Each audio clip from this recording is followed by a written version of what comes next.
আজকে আমরা বাচ্চাদের জন্য খুবই মজাদার একটি রেসিপি নিয়ে চলে এসেছি। বাহিরের থেকে তো কতই অস্বাস্থ্যকর খাবার কিনে এনে খাই, ঘরে থাকা কিছু উপকরণে আপনাদের এই রেসিপিটা তৈরি করে দেখাবো। আসসালামু আলাইকুম বন্ধুরা, সবাইকে সিস্টার্স কিচেনে স্বাগতম। আজকে আমরা কুমড়োর লাড্ডু বানাবো, তো দেখতে থাকুন। তো চলুন লাড্ডু বানানোর পর্বে চলে যাই। চুলায় ফ্রাই প্যানটা বসিয়ে নিয়েছি, ফ্রাই প্যান গরম হয়ে গেছে। এখন পরিমাণ মতো বাটার দিয়ে দিব। আপনারা চাইলে বাটার দিয়েও বানাতে পারেন, আবার সয়াবিন তেল দিয়েও বানাতে পারেন। আমি বাটারও দিয়েছি, সয়াবিন তেলও দিয়েছি। বাটার গরম হয়ে গেছে, গরম মশলা আর তেজপাতা দিয়ে দিব। একটু নেড়ে নিব যাতে না পুড়ে যায়।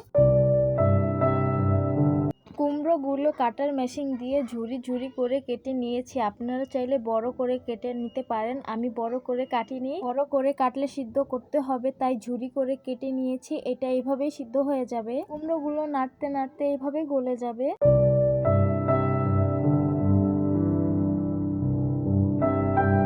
থেকে পানি উঠেছে আর কুমড়ো গুলো সিদ্ধ হয়ে গেছে। আপনারা যখন রান্না করবেন তখন পানি না উঠলে একটু পানি দিয়ে সিদ্ধ করে নেবেন। পরিমাণ মতো নারিকেল কুচি দিয়ে দিব, স্বাদ মতো লবণ দিয়ে দিব, তারপর ভালোভাবে মিশিয়ে নিব।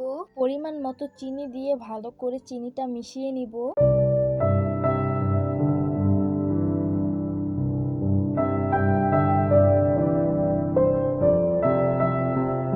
পরিমাণ মতো বাদাম দিয়ে দিব। আমি বাদামটা ভেজে গুঁড়ো করে নিয়েছি, তারপর ভালোভাবে মিশিয়ে নিব। আপনারা চাইলে কাজু বা পেস্তা বাদাম দিতে পারেন, আমার হাতের সামনে যা ছিল তাই দিয়েছি। 20 গ্রাম পরিমাণ গুঁড়ো দুধ দিয়ে ভালোভাবে মিশিয়ে নিব।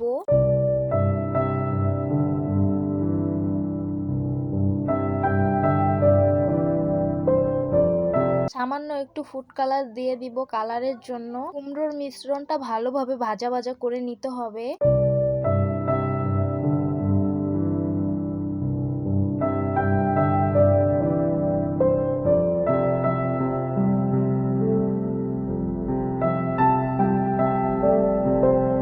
মিশ্রণটা ভাজা ভাজা করে নিয়েছি, নামিয়ে ঠান্ডা করে লাড্ডুর শেপ দিয়ে নিব। কুমড়োর মিশ্রণের কালারটা কত সুন্দর এসেছে। এখন একে একে সবগুলো লাড্ডু বানিয়ে নিব। আমাদের লাড্ডুগুলো ছোট ছোট করে বানাবো যাতে বাচ্চাদের খেতে সুবিধা হয়। আপনারা চাইলে বড় করে বানাতে পারেন। আরেক হাত দিয়ে লাড্ডুর শেপটা দিয়ে নেব।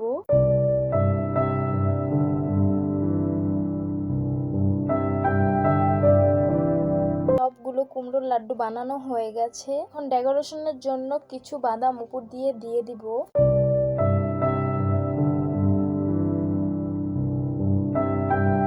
উপর দিয়ে কিছু গুঁড়ো দুধ ছিটিয়ে দিব।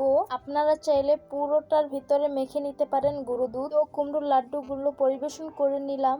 কেমন হয়েছে কমেন্ট করে জানাবেন অবশ্যই। এটা বাচ্চারা খেতে খুবই পছন্দ করবে, বাসায় অবশ্যই ট্রাই করবেন। আমাদের নতুন নতুন রান্নার রেসিপি দেখতে চাইলে আমাদের পাশেই থাকবেন। আমার কথায় ভুল হলে ক্ষমার দৃষ্টিতে দেখবেন। তো সবাই ভালো থাকবেন, সুস্থ থাকবেন আর সিস্টার্স কিচেনের সাথেই থাকবেন। আল্লাহ হাফেজ।